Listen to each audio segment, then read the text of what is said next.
la celebración de esta conferencia, los temas que se están tratando para asegurar los riesgos, o sea, evitar los riesgos sanitarios con una política que Marruecos está llevando adelante en cuanto a mejora de los alimentos, el tratamiento de agua, algo fundamental para reducir los riesgos sanitarios.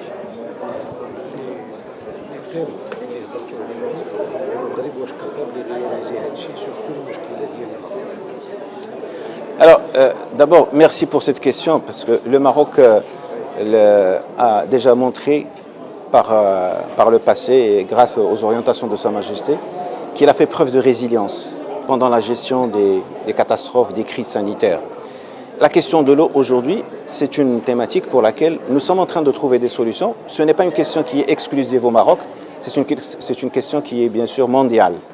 Mais néanmoins, avec ce que nous sommes en train de faire aujourd'hui, dans la politique de l'eau, la communication des barrages, les stations de dessalement, à l'horizon de 2025, il va y avoir une autonomie et il y aura quand même une possibilité de satisfaire pas mal de pays. Cela va bien sûr s'impacter positivement sur la santé et c'est pour cela qu'on parle des réductions de risque.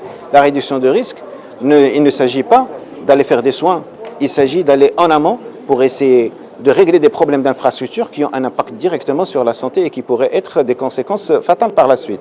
Voilà donc c'est pour cela. Premièrement, le Maroc.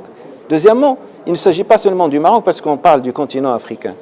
Et vous savez très bien que la gestion de la crise du Covid-19, Sa Majesté, avec ses orientations, il a fait de l'anticipation, il a fait de la gestion proactive. Nous avons été les premiers à vacciner, nous avons endigué la maladie. Et ça, c'était quand même une grande expérience, une grande expertise. Et en même temps, c'était quand même exemplaire pour servir quand même d'émulation pour le continent africain. Il y avait quand même un problème de diplomatie vaccinale. Les vaccins n'ont pas été distribués de manière équitable. La question, elle est centrale aujourd'hui. Est-ce qu'aujourd'hui, on peut rester toujours à la traîne au niveau du continent africain? Non.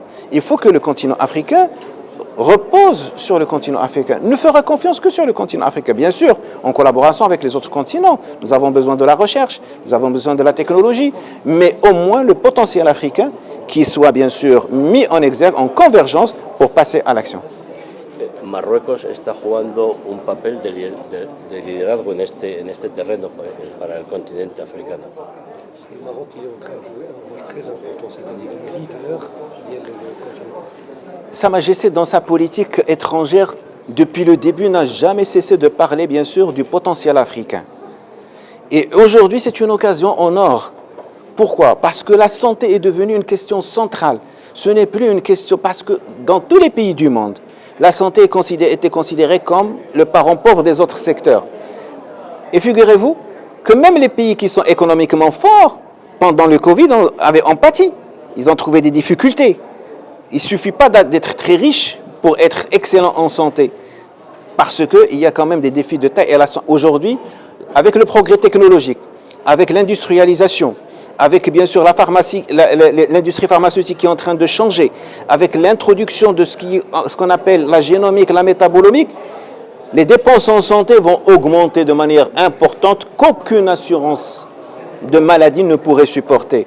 Et donc il faut se rabattre sur la réduction des risques pour essayer de minimiser et éviter ce qui est évitable. Uno de esos países fue España. Ahí la colaboración con España, con la Unión Europea en este terreno es fundamental. ¿Están ustedes satisfechos? Debería incrementarse. Est-ce que la collaboration avec l'Espagne en particulier et l'Union européenne en général peut donner des fruits? À la collaboration, je suis très content de la collaboration avec l'Espagne. J'étais pendant la Covid en Espagne et nous avons essayé d'explorer les pistes de collaboration, surtout dans le domaine de la recherche et développement. Parce que ce qui importe aujourd'hui dans le domaine de la santé, c'est essentiellement la recherche et développement, pour essayer de trouver les meilleures solutions adaptées par rapport aux différentes problématiques. La última, estamos viendo con mucha alegría que Marruecos, que Marrakech está recuperada, la ciudad está celebrando este congreso. Dentro de 15 días el Fondo Monetario Internacional y el Banco Mundial, Marrakech está funcionando casi a pleno rendimiento. Avec le malheur qui s'est passé à Marrakech, ils sont contents de voir qu'il y a cet événement et après d'autres événements qui vont venir et ça enchante. Qu'est-ce que vous pouvez dire? Moi aussi, je suis content que vous soyez là, soyez présents ici pour donner quand même un signal très fort que nous sommes quand même un pays qui est résilient, qui fait preuve quand même de résistance et d'endurance. Certes, il y a de la vulnérabilité partout dans le monde, mais il ne faut pas céder à la vulnérabilité. Il faut faire quand même preuve de dynamisme pour essayer de sortir quand même des différentes crises. Et là, je suis content que cette conférence ait pu réussir aujourd'hui avec la présence de plus de 80 pays pour accompagner le Maroc. Et j'estime que c'est le meilleur soutien que l'on peut, bien sûr, aujourd'hui donner au Maroc. Voilà.